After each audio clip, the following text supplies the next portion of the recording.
السلام علیکم ورحمۃ اللہ وبرکاتہ۔ آخری سبق میں ہم نے جملہ فعلیہ کو نافیہ بنانا سیکھا تھا۔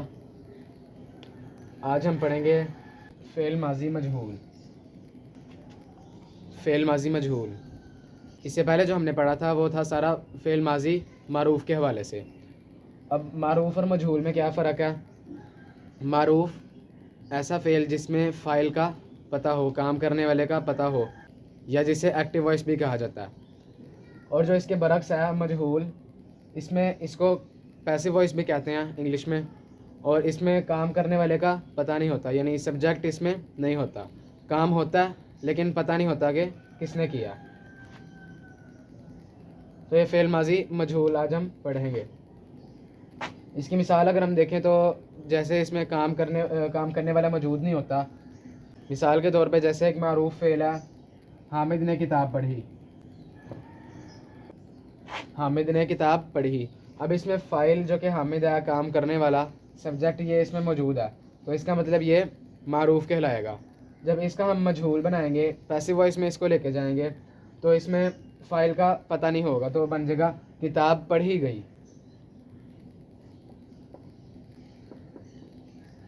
کتاب پڑھی گئی، اب اس میں کام تو ہو گیا لیکن پتہ نہیں کس نے کیا، تو اس میں یعنی فاعل موجود نہیں ہے، یہ کہلائے گا مجہول۔ اوپر والا معروف کیونکہ اس میں فاعل موجود تھا، فاعل کا پتہ تھا، اس میں فاعل کا ہمیں نہیں پتہ لیکن کام پھر بھی ہو گیا، تو یہ مجہول کہلائے گا۔ تو جو مجہول کی پہچان ہے، اس کو اگر ہم پہچان کے حوالے سے دیکھیں تو جو حروف اصلی ہیں فعلہ، یہ ہم نے فعل ماضی معروف میں پہچان پڑھی تھی کہ فعلہ، فعلہ، فاعلہ اور فعولہ، یہ تینوں ذہان ہیں فعل ماضی کے۔ اب جو ان کا مجہول بنے گا، ان تینوں ذہان کا، فعلہ، فاعلہ اور فعولہ، ان کا ایک ہی وزن ہے مجہول میں جا کے۔ وہ کیا ہے کہ جو فا کلمہ ہے وہ ہمیشہ پیش لاتا ہے، عین کلمہ ہمیشہ زیر لاتا ہے، اور جو لام کلمہ وہ ایسے زبر ہی لاتا ہے، فعولہ۔ یہ اس کا وزن بنتا ہے ان تینوں اوزان کا، معروف کے ان تینوں اوزان کا مجہول میں جا کے یہ ایک ہی وزن بنتا ہے، فعولہ۔ فعلہ کا مطلب ہے اس نے کام کیا، اس نے کام کیا، یعنی یہ معروف تھا۔ جب فعولہ بن گیا، فعولہ کے وزن پہ کوئی بھی اور فعل آ گیا تو وہ مجہول بن گیا، تو اس کا مطلب بن گیا وہ مجہول میں جا کے کام کیا گیا۔ جس طرح یہاں پہ تھا اس نے کتاب پڑھی، یہاں پہ کتاب پڑھی گئی، اس نے کام کیا، کام کیا گیا، تو یہ معروف سے مجہول بن گیا۔ تو یہ ہے اس کا وزن ہے ماضی مجہول کا، فعولہ کے وزن پہ۔ یعنی جیسے ضربہ فعل ہے، ضربہ فعل ہے فعلہ کے وزن پہ، اس کا جب مجہول بنے گا وہ اس کے وزن پہ آئے گا، یعنی یہ بن جائے گا اس کے وزن پہ ضریبہ۔ جو فا کلمہ غاد ہے اس کے اوپر پیش آ گئی، عین کلمہ را کے نیچے زیر، اور لام کلمہ با کے اوپر زبر، تو یہ اس کا مجہول بن گیا ضربہ سے ضریبہ۔ ضربہ اس نے مارا، ضریبہ مارا گیا، مجہول بن کے مارا گیا۔ اب جس طرح فعل ماضی کی گردان ہے معروف کی، اسی طرح مجہول کی بھی گردان ہے، بالکل جیسے فعلہ، فعلہ، فعلو، اسی طرح فعلہ، فعلہ، فعلو، بالکل اسی طرح ہی گردان ہے، بس یہاں پہ فا کلمے کے اوپر پیش، عین کلمے کے نیچے زیر، تو یہ گردان ہے اس کی۔ فعلہ، فعلہ، فعلو، فعلت، فعلتا، فعلنا، فعلتا، فعلتما، فعلتم، فعلتی، فعلتما، فعلتن، فعلتو، فعلنا، فعلنا، بالکل اسی طرح اس کا بھی صیغہ نکل سکتا ہے۔ جیسے فعلہ، اس کا صیغہ ماضی واحد مذکر غائب، لیکن مجہول میں جا کے، جو یہ ہے معروف کے حوالے سے، یہ ہے مجہول کے حوالے سے۔ اب ایک صیغہ ہے ماضی جمع مذکر حاضر کا، وہ بنتا ہے مجہول میں جا کے فعلتم۔ تو اگر ہم نصرہ کو اس حوالے سے دیکھیں، اس صیغے ماضی کے اس صیغے کے لحاظ سے، وہ بنتا ہے نصرتم، نصرتم۔ نصرہ کا جو ویسے مطلب ہے اس نے مدد کی، مجہول میں جا کے بنے گا نصرہ، مدد کی گئی، نصرہ مدد کی گئی۔ اب جب یہ صیغہ آیا ماضی جمع مذکر حاضر کا صیغہ نصرتم، تو اس کا جو مطلب بنے گا وہ بنے گا تم سب مدد کیے گئے، یعنی جس کی مدد کی گئی وہ تو اس میں موجود ہے، لیکن جو کام کرنے والا ہے، مدد کرنے والا ہے، وہ اس میں موجود نہیں ہے کیونکہ یہ مجہول ہے۔ نصرتم، تم سب مدد کیے گئے یا تم سب کی مدد کی گئی۔ اب ہم مجہول کے ساتھ دیکھ لیتے ہیں نائب الفاعل کو، ماضی مجہول کے ساتھ نائب الفاعل، ماضی مجہول کے ساتھ نائب الفاعل۔ فاعل ہمیں پتہ ہے کہ کام کرنے والے کو کہتے ہیں، اور نائب الفاعل کا مطلب بنے گا جو فاعل کی جگہ پہ استعمال ہو۔ نائب یعنی اس کی جگہ پہ استعمال ہونے والا، فاعل کی جگہ پہ استعمال ہونے والا۔ اب یعنی نائب الفاعل اس کی کیا پہچان ہے کہ فعل مجہول کے بعد کوئی بھی ایسا اسم آئے جو فاعلی حالت یعنی جس کے اوپر فاعلی حالت کا اعراب ہو۔ مثال کے طور پہ حامد نے محمود کو مارا، ضرب حامد محمودا، ضرب حامد محمودا، حامد نے محمود کو مارا۔ اب ہمیں پتہ ہے کہ یہ حامد جو ہے یہاں پہ کام کرنے والا ہے، یعنی یہ معروف جملہ۔ جب اس کا مجہول بنائیں گے تو یہ بنے گا ضرب محمود،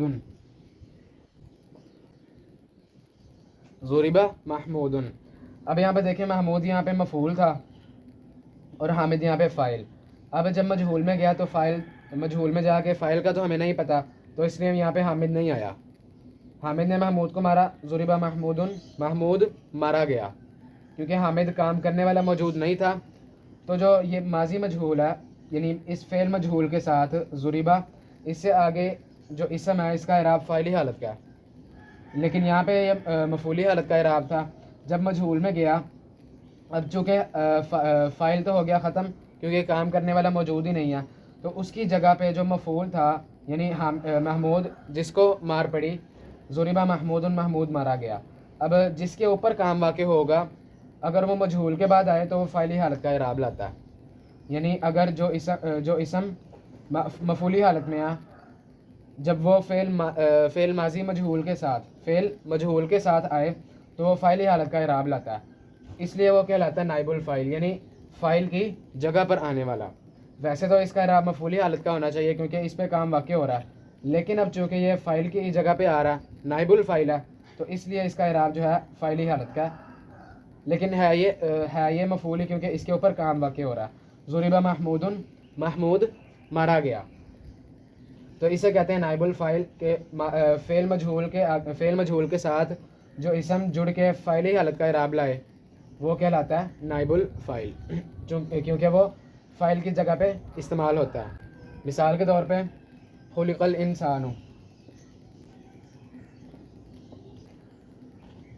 خلق الانسان۔ اب یہاں پہ دیکھیں خلقہ یہ فعلہ کے وزن پہ آیا ہوا ہے، جب اس کا یہ معروف تھا تو تھا خلقہ، خلقہ اس نے پیدا کیا، خلقہ پیدا کیا گیا، خلق اللہ الانسان، خلق اللہ الانسان، خلقہ پیدا کیا اللہ نے پیدا کیا الانسان انسان کو۔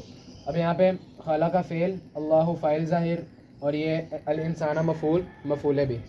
اب جب یہ مجہول بن کے آئے گا تو اللہ جو فاعل ہے یہاں پہ کام کرنے والا وہ اس میں موجود نہیں ہوگا، تو الانسان کام جس پہ واقع ہو رہا ہے وہ ویسے ہی آ جائے گا، لیکن چونکہ فاعل موجود نہیں ہوگا مجہول کی وجہ سے، یعنی کام کرنے والے کا نہیں پتہ ہوگا، تو اس لیے الانسان نائب الفاعل بن کے الانسان بن جائے گا۔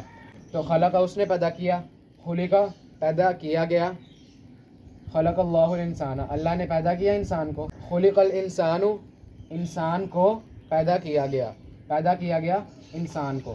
تو یہاں پہ یہ فعل ماضی مجہول ہے اور یہ اس کے ساتھ ہے نائب الفاعل۔ اسی طرح ذکر اللہ،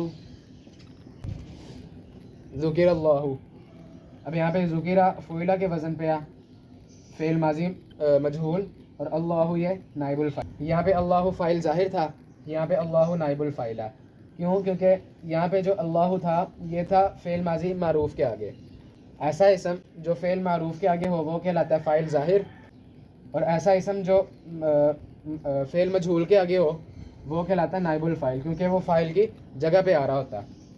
جو ذکر اللہ، ذکر ذکر کیا گیا، اللہ کا ذکر کیا گیا، ذکر تو کیا گیا اللہ کا لیکن پتہ نہیں کس نے کیا، تو یہ مجہول ہے۔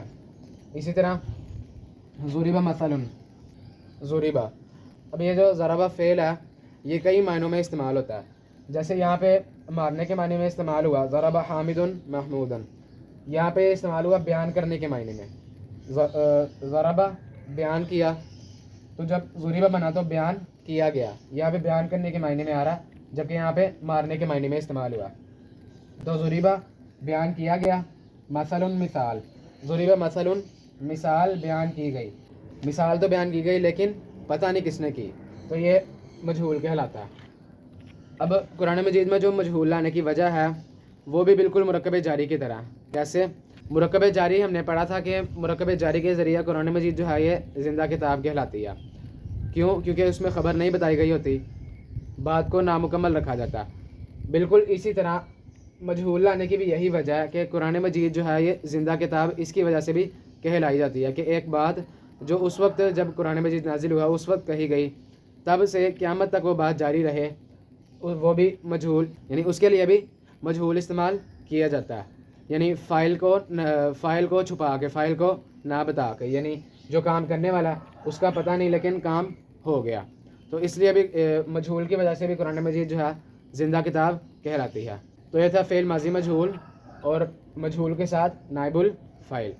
اللہ تعالیٰ سے دعا ہے ہم سب کو قرآن مجید پڑھنے، سمجھنے اور اس پر عمل کرنے کی توفیق عنایت فرمائے. آمین.